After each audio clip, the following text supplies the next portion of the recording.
Hey, I'm Jesse. Today we're going to finish the pastoral epistles. This is the very last portion of text in Paul's letter to Titus. And it sounds like logistical details and shout outs, but there's a beautiful story to the names themselves. All right, listen to this.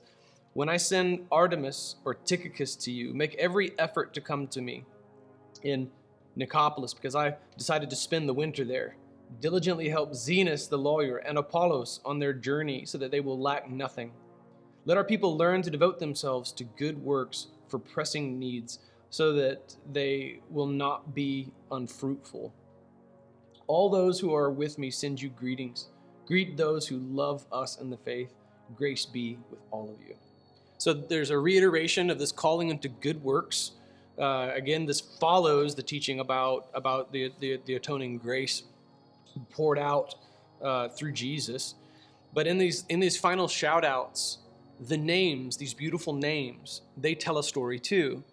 All right, I'll list some of them. Artemis, Tychicus, Zenas, Apollos. These are very, very Greek names, right? Like Artemis is even that's even a name of a pagan god, a pagan goddess actually. And then Apollos is another mythical god, and like these are well-known names within Hellenistic culture. You can really see the fingerprints of Alexander the Great's conquest on the world by just even considering the names to whom Paul's giving these shout-outs. They're not very Hebrew-sounding names, are they? And this speaks to the transition in Paul's ministry, where he was called as an apostle to the Gentiles. In the book of Acts, we see Paul's conversion story. We see Paul meet the resurrected Christ. And what Jesus said of him is that he's my chosen instrument to bring the gospel to the Gentiles. And that's why Paul, the apostle, would start, not go by his more commonly Hebrew name Saul, and started going by Paul because it was more of a Greco-Roman name. He never actually went and had his ID changed. Rather, he just started going by the name Paul more often, and that speaks to how God has marked him for this ministry. And the shout-outs that he gives at the end of the book of Titus indicate that God accomplished that. In Acts chapter 9, you can see that he's marked to go bring the gospel to the Gentiles.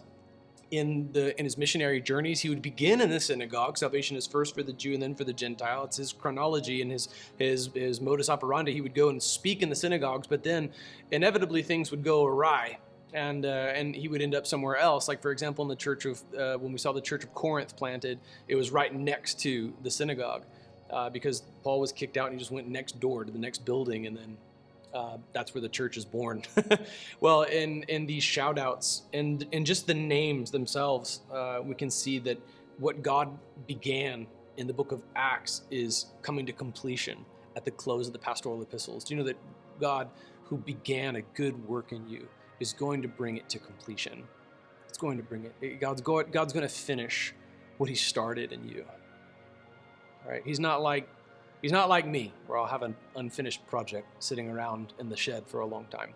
He finishes everything that he starts, and you are one of these beautiful works of ministry. God is going to accomplish beautiful, good works through you, and he's going to do this for his own glory.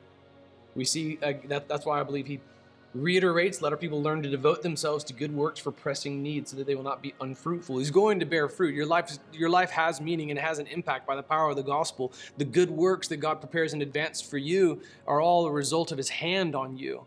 This is Paul talking to Titus, but I also see a beautiful story behind the shout-outs themselves. That God did what he said he would do through Paul. He's going to do what he says he will do through you.